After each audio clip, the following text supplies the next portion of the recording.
You're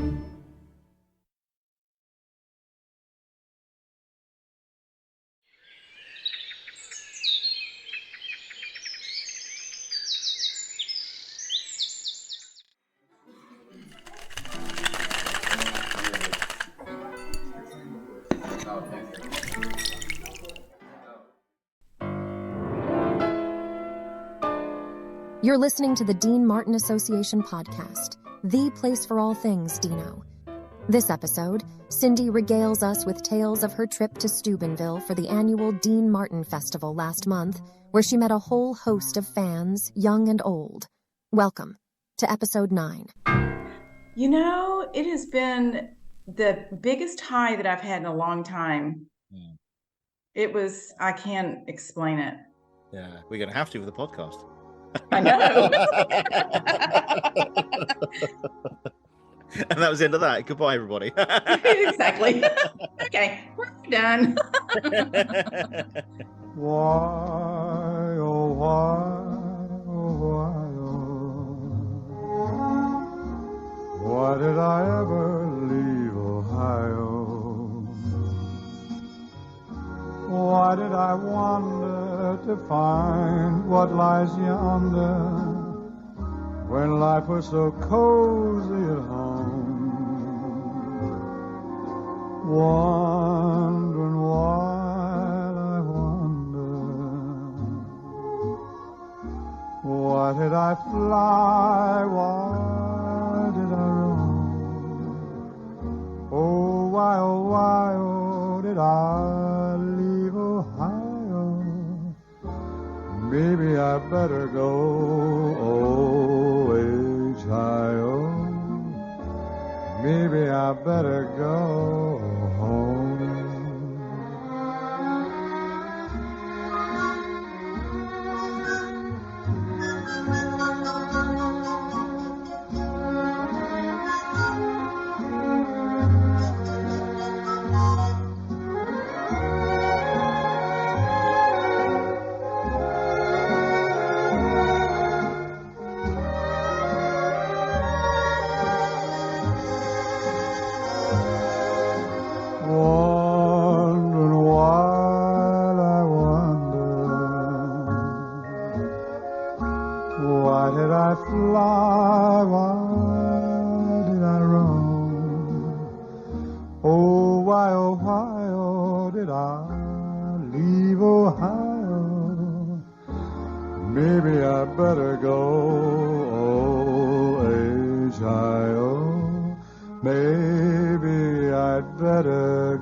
Bill had such sweet stories to tell about his friendship, his relationship with his cousin, and it was just nice, you know? Yeah. It was. So how did you introduce yourself? Did you say who you were, or I said, my name is Cindy Williford. I'm with the Dean Martin Association out of London. Yeah. We were the first fan club to promote his career and his, life as an entertainer, and they were so warm and receptive. Yeah, and have done nothing but thank me for including him. And I did a short little interview with him that I need to put together, but they couldn't have been nicer. Yeah, it's wonderful. I suppose. I mean, how old is he? He must be in his. He's 90. 90. He doesn't look it. Wow. Looks like he's about 90 years old, and he was getting around better than I was. Wow, that's incredible. But just from start to finish, again, my kids could not believe that I did this. They were like, "You don't even know anybody." And but I suppose because you were there for that particular, it is like a convention. It was like a business trip. Okay, yeah, okay. It was like a business trip. Yeah, is that how you had it in your head to manage what you needed to do, or did you just go fly by the seat of your pants? No, I knew what I needed to do. I knew what I could do. Oh, dear. I mean, it was great. Yeah, I loved it. I'm glad that I went. Yeah, I'm so glad you went as well, and it's really proud of you for doing it. It was just like when you said, "I'm going there," I'm thinking, "Are you really okay?" I know. I wish I would have videoed that. You're like, what? But yeah, hopefully we'll get ourselves over there at some point. and come with you. You need to get your Yeah. passport. Yeah. But we had so many people ask, is the association going to be there? Because once I started putting stuff up, posting things from the association, they began to realize this was a real deal. And so they said, are you going to be at the festival? And I thought, I can do that. Yeah. And, I did. And I'm going back next year. You are, yeah? Okay.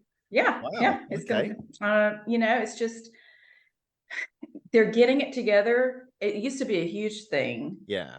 But, the people, Elliot, I was walking through Kroger, a grocery store that we have here in the United States, and walking through, listening to young people Friday talk about, are you going to the parade, the Dean Martin parade? And I had to turn around to see if I was hearing that right, because it's coming out of a young voice, a young body.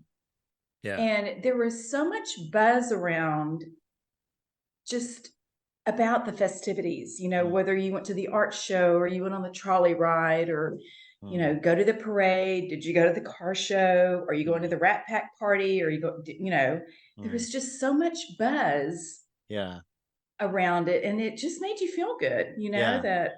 Yeah. Because I kind of understand the whole kind of convention thing of the Comic Cons and things like that. I mean, I did a few signings some years ago, my Doctor Who story I did. So I was kind of been on the kind of like you are, the kind of receiving end of kind of fandom. And that was fair enough, because what I used to go to was kind of for multiple things, all the science fiction stuff and all the fantasy films all come together. But this is, it's one man that generates all this weekend. One humble man. Yes. Yeah. Who didn't want to be out there. He wanted the privacy. And that was one thing that Bill told me in our interview. He said, he had gone to one of the kids' birthday parties in the 50s, which I'm assuming it was Ricky or Dean Paul's. Yeah. It may have even been Gina's. Oh, it might have been Dina's. She was 1948, wasn't she? It might have been Dina's, yeah. It may have been Dina's. Yeah. But anyway, he said that he and his wife went to this birthday party, and they walk into the kitchen and Jeannie is doing her thing. And he said, where's Dino, because it's Dino to them. Yeah. And she said, and she pointed. Well, that was the room that he had his television in. Well, he was sitting in there watching a Western. Yeah. And so Bill asked him, he said, why aren't you out there with the party? And he said, because there's too many people out there. Yeah. That's what he preferred. Yeah. Yeah. That's the thing, that whole kind of idea of him being this party going drunk, and, how many times we keep reinforcing that's not who he was. Yeah. And, I don't think people would believe, or people do believe, that that's what he was really like. This humble, kind of keeping himself to himself, liked his Westerns, liked his Spanish food, liked his glass of milk. And and because there's so many, and I caution people on a daily basis. I read this about him, I've said, you really have to be careful what you read. You really have to remember the source and remember the audience. Yeah. Because not everything you read out of that ebook or whatever you're reading is true. Yeah. And, some of them paint such an ugly, ugly picture of him. And it's unfair. It is just, I feel like it's unfair. Yeah. But I think it always kind of wonders, when I've said this before, I know about kind of in the internet and what it kind of people it attracts. And I do think it's a shame that people do go out of their way to character assassinate famous people. And you think, well, look at Nick's book. What end? Yeah, exactly. Yeah. But to what end? Obviously, if that was for sales, but people on the internet who just post these comments with no gain from doing it, I guess it's really baffles me. And it's I suppose at the end of the day, upsetting, I suppose, is probably a bit of a strong emotion to use, because this guy has gone for 30 years. The things he was doing was 40, 50 years ago. It doesn't have an impact on us, but because of who we are in our position and in what we do, we have to have that protection of him, I think. And we're not naive enough to think that he wasn't a good guy, wasn't a bad guy. He had his demons. But to flaunt those demons for other people to latch onto, because as we know, bad news travels fast. Good news doesn't. Mm-hmm. Mm-hmm. I will protect Dean on that page. Yeah. Oh, absolutely. From sun up to sundown. Yeah. Of course, of course. I mean, look at the guys we spoke to last time, with the guys we met last time on the podcast. They're young guys who have a genuine love for this man. And it was clear with what they were saying, and now with the Instagram page they have, with the restaurants and Joe, 19, 21-year-old. I think these guys have such a genuine love for Dino, that it's that people that come along like you had to block and control just spoil it for everybody. And it's like a bully coming into class, isn't it? Mm-hmm. Tipping over the paint pots and putting the air. I just really don't understand the attraction, unless it's because they're getting the attention. Perhaps they just are attention. I really think it's because they get attention. Yeah, because they'll get an argument. Well, it's not going to happen on this page. No. I will delete that comment faster than you can, blink an eye. Absolutely, and that's how it should be, because my dad never tolerated bad mouthing Dean, and he always, he used to get quite a few letters in the old days when letters were the thing of what they thought of Dean. He was drunk, and why waste your time? And I think even when Dean passed away, Dad was getting a lot of letters saying, "What's the point of carrying on? The guy's dead now. Should you just leave it? Just leave him alone." And it's like, well, no, he's just because he's passed on doesn't mean to say we stop celebrating his career in life. And he was quite taken aback by that he was expected to stop. Yeah, well, and I shared with my boss before I left to go to Ohio. He was asking me, he said, "So how many people follow Dean Martin?" And I opened up my Spotify on my computer, and I said, well, just on Spotify, he has 5 million monthly followers. Yeah. And Brian stood there, he said, "Dean Martin?" Yeah. And I said, yeah. Yeah, it's mind-boggling. It really is.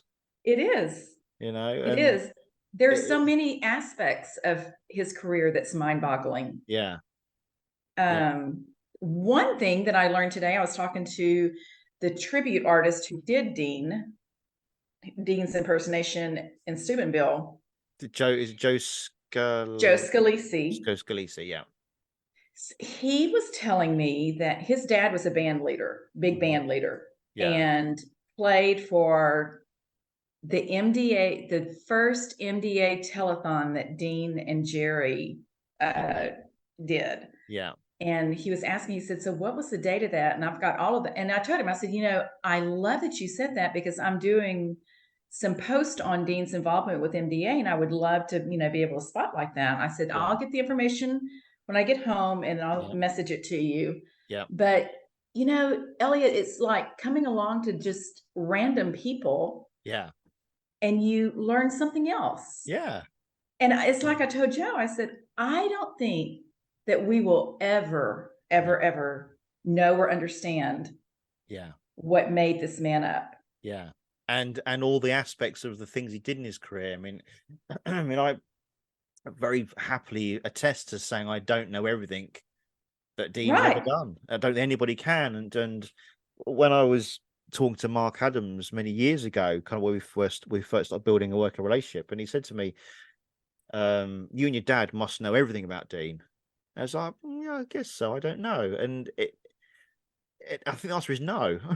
I think anybody can know anything about Dean. It's simply impossible. And things like the information about the restaurant that we found out on the last podcast that I wasn't aware of. And I think I just love the fact that we're in a position now where we can share what we know, and we're also willing to have information given to us that we don't know. And I think that's kind of where we've kind of stood the test of time, because we are a lots of give and take with his career.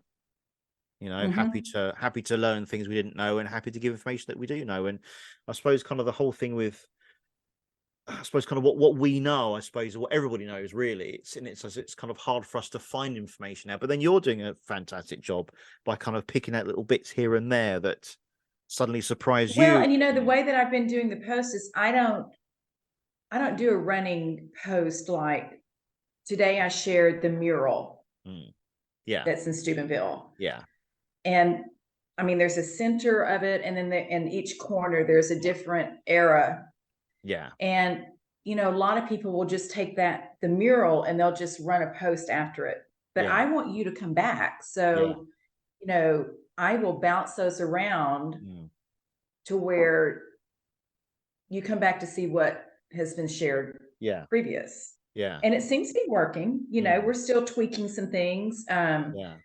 I started sharing these and I wish there were more of them, and I guess we could make some, but I've been at midnight, because midnight for me is 6 for you. Yeah. So the other part of the world is waking up. Yeah. So I have something that pops in at midnight, and it's just a little short, you know, different little clips of him that have been combined into, you know, a 45-second video.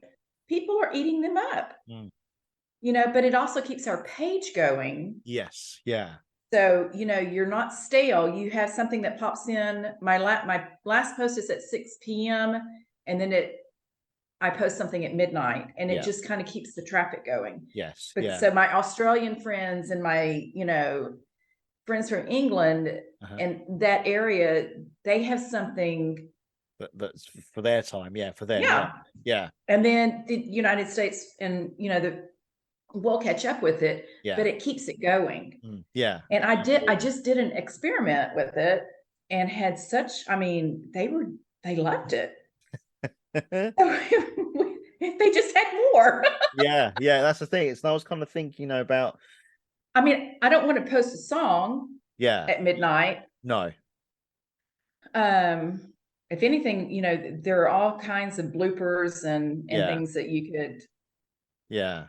And most of these little shorts are funny. You just laugh. Like, there's one in there that I posted of Dean and can't remember if it's the Treniers or the Step Brothers.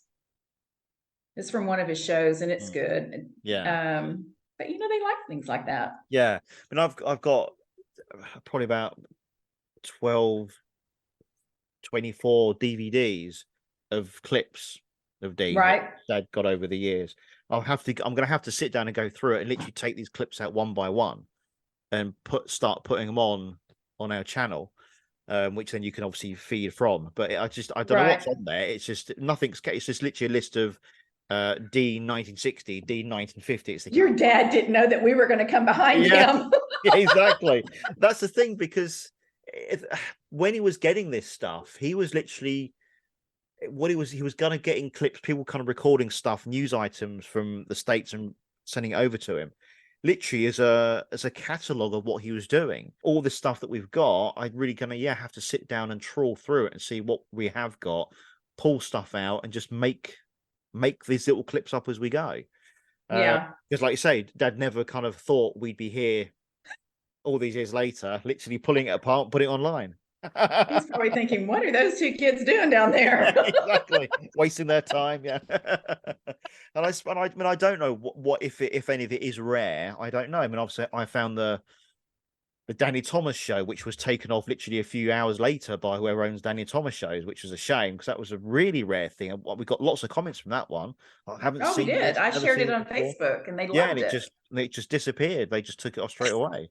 So I did Rawhide, and I said, this is a show, but there were some little clips that I put in there. And then the other one was Sheriff Lobo. They have loved. Oh, I love that one. And I came across another clip from there just this week, and I love it when he's in the sheriff's office and he throws his hand up.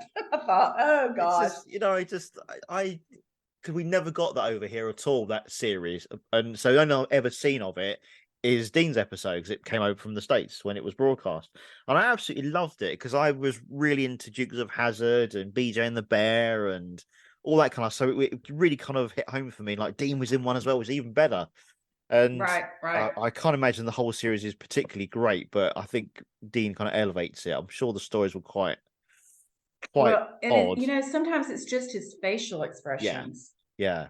That, you just crack up at. And I was telling Annie this week, after I found the last clip of Lobo, Sheriff Lobo, he has this little pout that he has on his face, and I sent it to her. I said, he had the most contagious, infectious smile, but he has a really pretty little pout too. Yeah. You know, and I also like whenever he does this, jump through that. Yeah. That's it. You know, it's kind of. But it's the rare things that he said and did that. Yeah. That just kept you rolling. Yeah, absolutely. And it is such a shame that you never got the chance to see him live. Yeah. Well, it was funny because whenever I was at the event Saturday night I was at the VIP table. Yeah. And Joe has been singing and he stops and he acknowledges the association. Thank and you. Right. He looked at me, he said, "Man, I hate doing stuff in front of you." He said, "Because you know." I got exactly the same. When I saw Mark Adams and to finish Rat Pack, and even another guy who actually lives around here, Mark Halliday, he does a similar show, Swinging at the Sands, and I was kind of front row at both of the shows they do, and they both Marks looked at me and said, "I wish you weren't looking at us." We've got to get it right, boys. Got to get it right. They're in the audience. Because none of the audience would have really have known and seen kind of what Dean did truly. And kind of what I said about the show, we never saw him live because his act live was unique. It just really can't be explained. Even on film, you just don't get that same warmth as seeing him on stage. And it's the hand motions, it's the expressions, it's just the tone of his voice, the messing of his, fooling with his tie, or just but he knew how to work it, and that's what Russell's told me time and time again. He knew how to work the camera. Like Russell said, he would drive the cameraman crazy.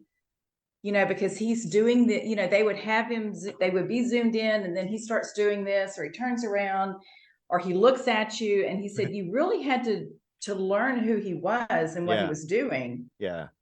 To know if he was wanting you to continue looking at him, or if he really had a problem. Yeah. But he knew how to work the camera. Yeah. And the audience, absolutely. And the audience, yeah. It was fascinating to see him. Obviously, it was towards the end of his career when kind of I saw him in 83 and 87. But even so, it was still a unique performance, even though we know it was the act he'd done time and time and time again in all his cabaret shows. Drink to Me Only, Like Solid Arts, and also on and Along Been On, and all the gags are all in the right place, all the songs are all in the right place. But it was still. We saw him every night in 83 and every night in 87 when he was over here. But every single night, even though it was the same songs, it was the same act, it was the same jokes, more or less, it still felt like it was a new show every time. It's really odd. Because even though he moved in the same way, moved across the stage in the same way, there was something just different about it. And I just was watching kind of what I found, though, because I knew his act so well. And I could, when we got like an audio of one of his cabaret shows that come over from the States, or a rare kind of footage that came over, I'd be sitting there at age 7 or 8, mouthing his whole act. Getting up in front of the television and doing it, and I was almost like Jerry miming to his records when he started out. I was miming to Dean in front of the television, and I just knew his act. And why I kind of found.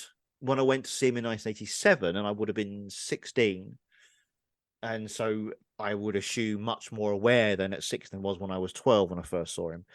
I spent all those shows watching him, not listening to him. I literally just watching what he was doing, watching where he was going, because I kind of knew even then that he wasn't going to come back.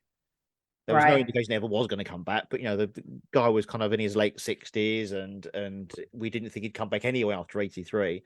But I think my dad kind of knew. I think when he spoke to him, I think he knew when he spoke to Dean that he wasn't going to come back because he was older and slower, and the spark had kind of gone. Dad never kind of said to us about that during the shows, but afterwards, when he was kind of reminiscing about them, he kind of said, I knew Dean wasn't going to come back. But I think I knew, my sister, my mum probably knew as well when we met him. that the spark had gone. And so I just remember sitting there and watching these shows in '87, just trying to soak up the feel of, it sounds wrong, soak up the feel of Dean, if you saw what I mean, his soul kind of thing, because I knew I'd never see him again live. And all I'd have after this moment would be footage on a fuzzy DVD or video, whatever, in those days, in a video, fuzzy video, and the records and my memory. That's all I'd have. So I just spent all those nights just staring at him, just trying to ingrain him in my head. So but you know, Elliot, that was one thing that a guy and I talked about in Steubenville. We were in Jimmy's museum and we were going through and we were looking at albums. Yeah.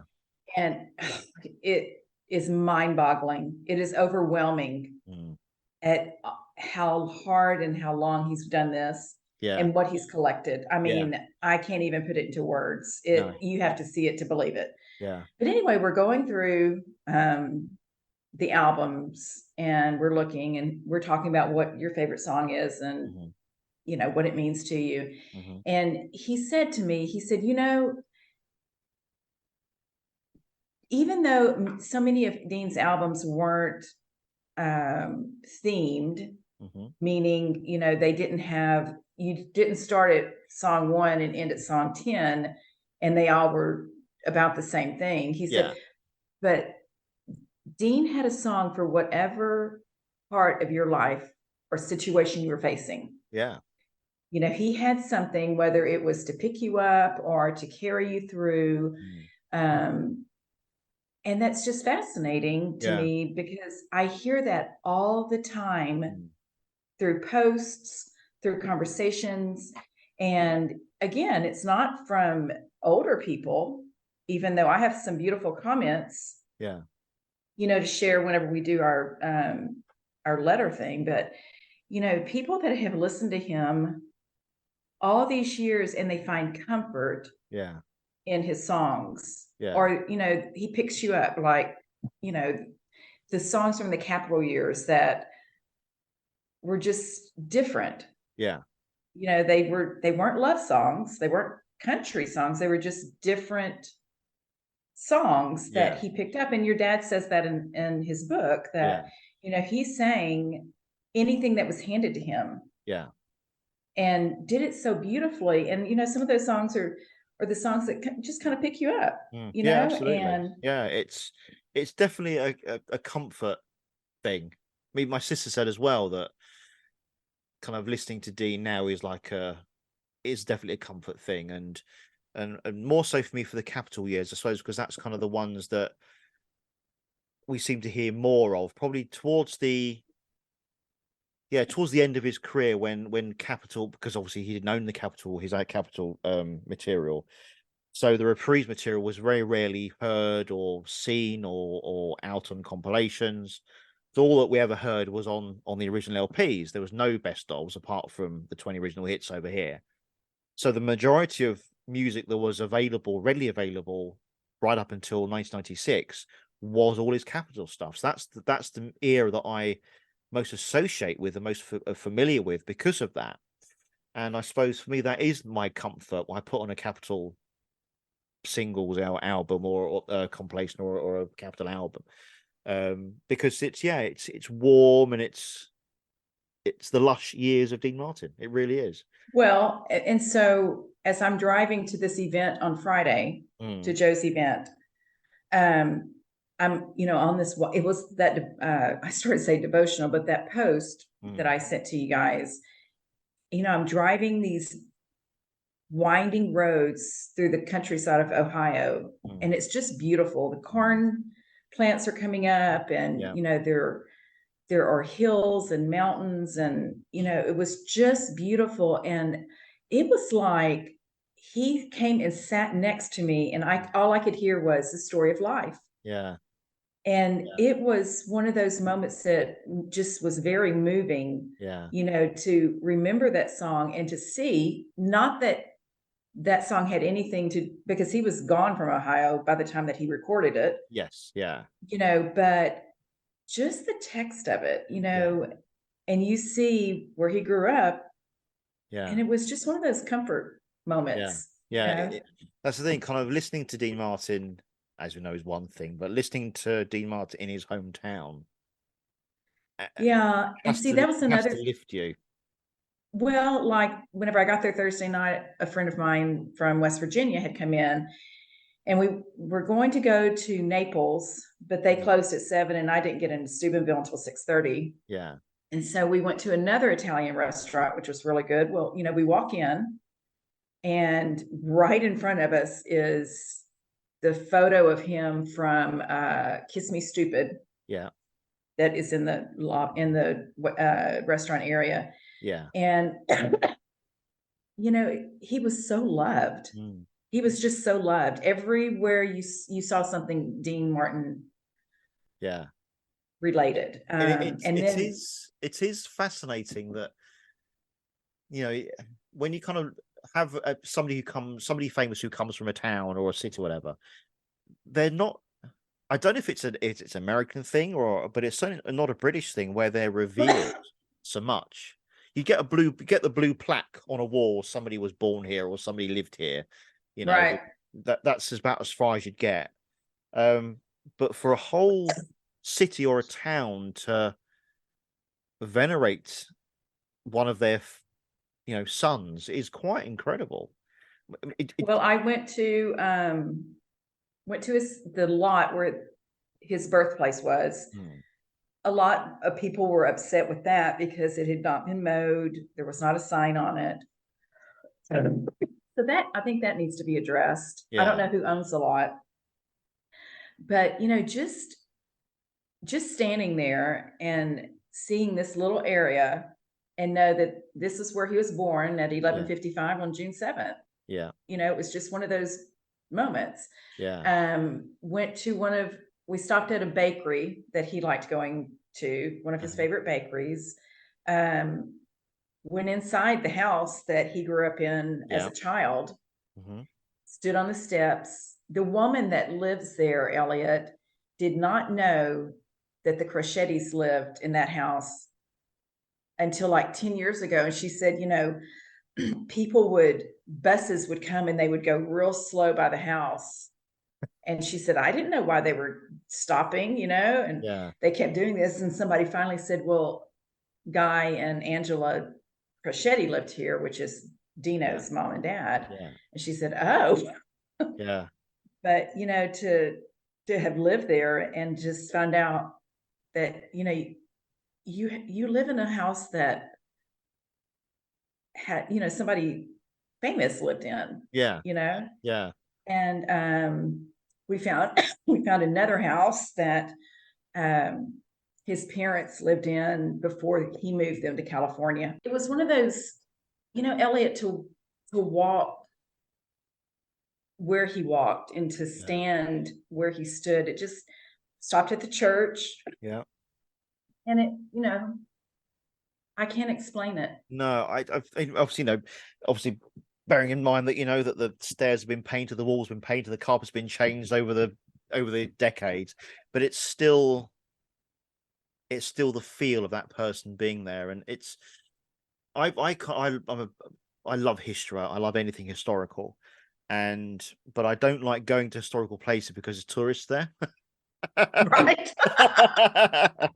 because it kind of takes away the spiritualness of it, I suppose. When there's I've been to Stonehenge, in the south of England, and you're not allowed to be around it because of all the damage and the vandalism over the years. They open it up only certain times of the year. The summer solstice last week they opened up for. But a friend of mine is a historian, and we had access to the site 20 or so years ago. And I just remember going up to the stones, just touching them. And he said, "What are you doing?" I literally just went up to just put my hand against this stone for about a good 5 minutes. Didn't do anything about it. And then he goes, "What are you doing?" I said, "I'm just trying to feel the stone." Well, and that's how I felt when I was sitting in the house. Yeah. This is the house that he and his brother ran through. Angela sewed. Yeah. And it was just one of those feelings. It's that tactile link. Yes. You now have, Cindy. You have a tactile link. Yes. To Dean. that not many people have. Yeah. Because, you were fortunate enough to not have to sit on a bus and stop and go past the house slowly. You were fortunate enough to actually go into the house. Exactly. So, well, and even, so I pulled up, and the Crochettis moved a lot. Yeah. In their stay in Steubenville. Yeah. But I pulled up an article that listed all of his different addresses, and some of them I could find and some of them I couldn't. But it was just something about going and, weaving your day in an area that he had inhabited. Yeah. And as well, because the area itself is unfamiliar to you, therefore it has more poignance for you because you're discovering the area for the first time for the exact reason why you're there. You're discovering it to discover Dean. Right. So instead of walking down, I don't know, Austin High Street and all the shops intimately because you see them every day. There is one house that is no longer there. It's on one of the main streets that run through Steubenville that a Taco Bell is on now. It's a commercial property. Yeah. But I still have questions. I mean, like, there's a Sunset Boulevard, there's a Hollywood Boulevard, and I want to know, were those roads, Sunset and Hollywood, recently, or did they become Sunset and Hollywood after his fame? Yeah, because they're quite. I mean, why would Steubenville have a Hollywood road? Yeah, and a Sunset. Yeah, exactly. Yeah, they wouldn't. Yeah, without a connection, Yeah, yeah, and you kind of have to wonder. I mean, is the Dean Martin Boulevard there? There is. It's Highway 7. Yeah. So we have that. Yeah. I did get an article, and I even have the proclamation that I'm going to share, that when Steubenville or Ohio made June 7th Dean Martin Day. Yeah. Yeah. It was just a fun time, I mean, you couldn't have asked for nicer people. So what was your highlight?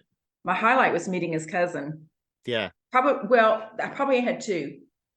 Seeing and touching things that he was a part of, or was part of his life, and meeting his cousin.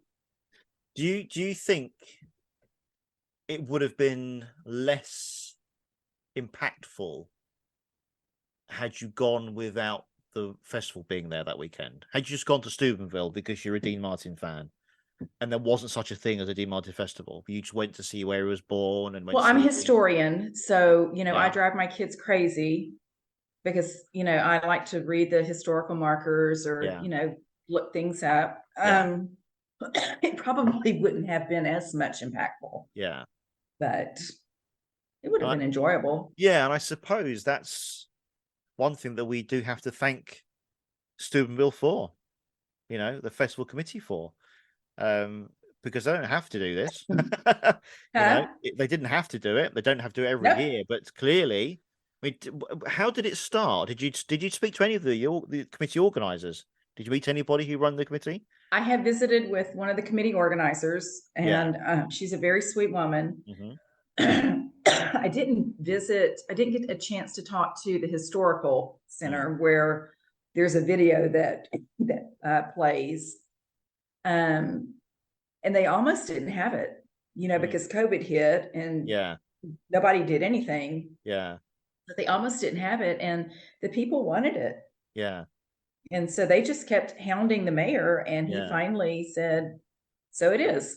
Well, I suppose as well, it's a good income for the town more than anything. Oh, absolutely. Yeah, I suppose it makes sense for them to still do it, knowing that they're going to have those people coming back. So what were the average age? I know you said at your first post, you said you're one of the youngest there.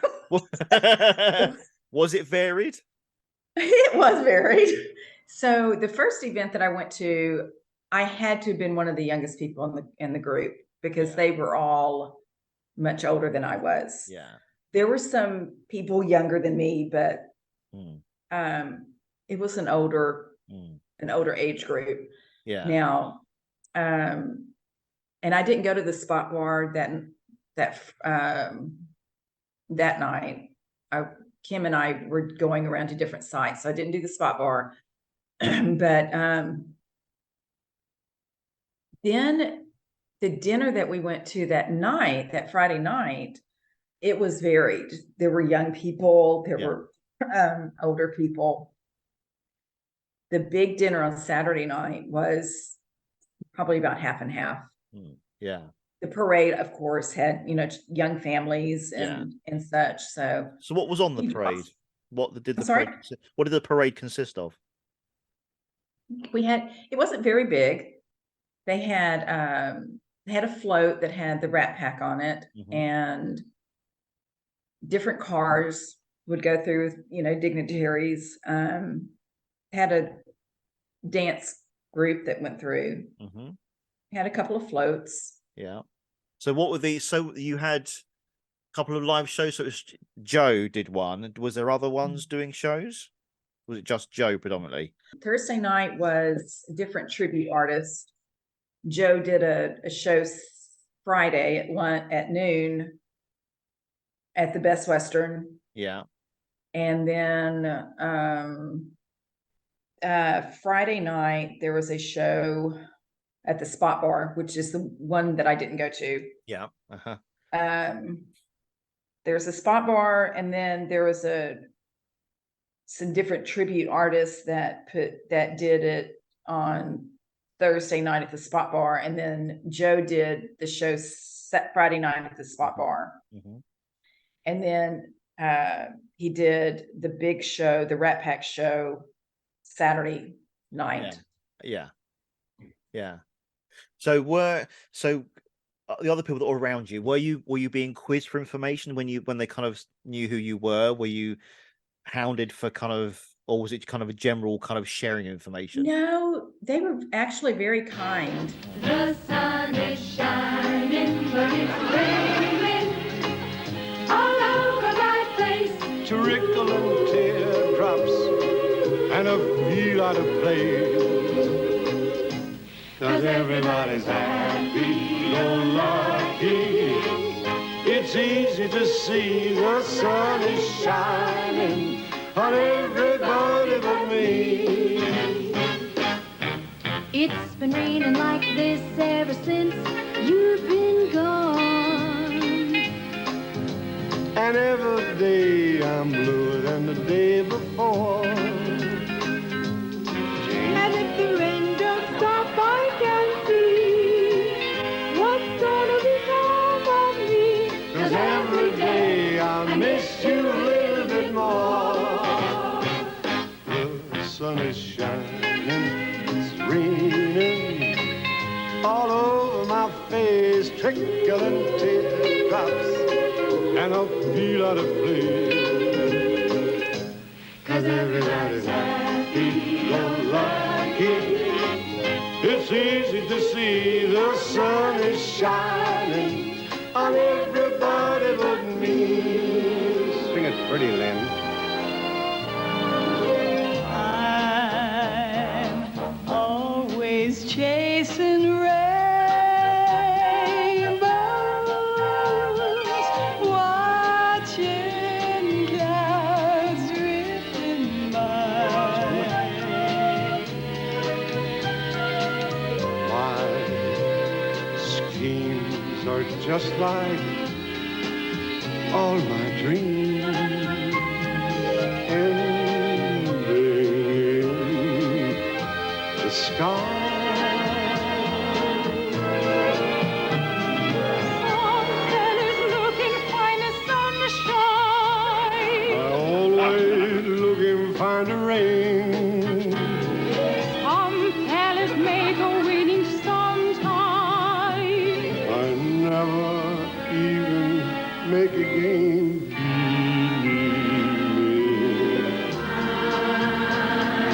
Always chasing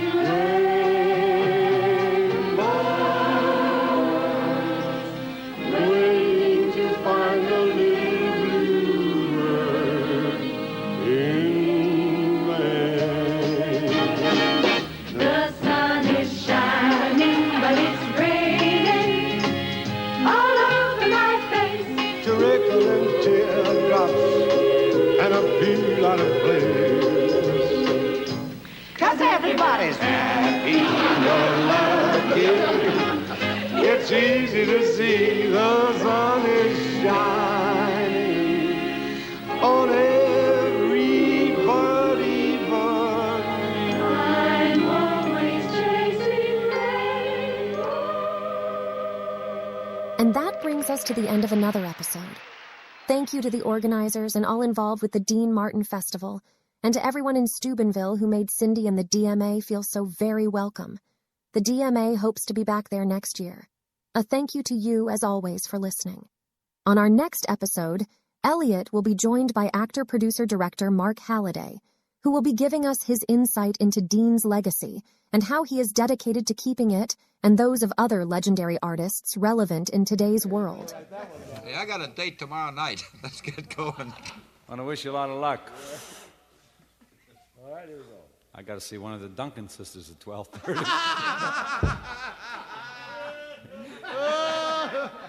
It's beautiful. You better carry your first aid kit with you. You've been listening to the DMA Podcast, a Shaken Not Stirred and Memory Hive production for the Dean Martin Association. The DMA Podcast is copyright Memory Hive Productions and is a not-for-profit project. There are no financial incentives or fees payable to any contributor, guest, or performer. Click on our logo to subscribe to the Dean Martin Association's official YouTube channel.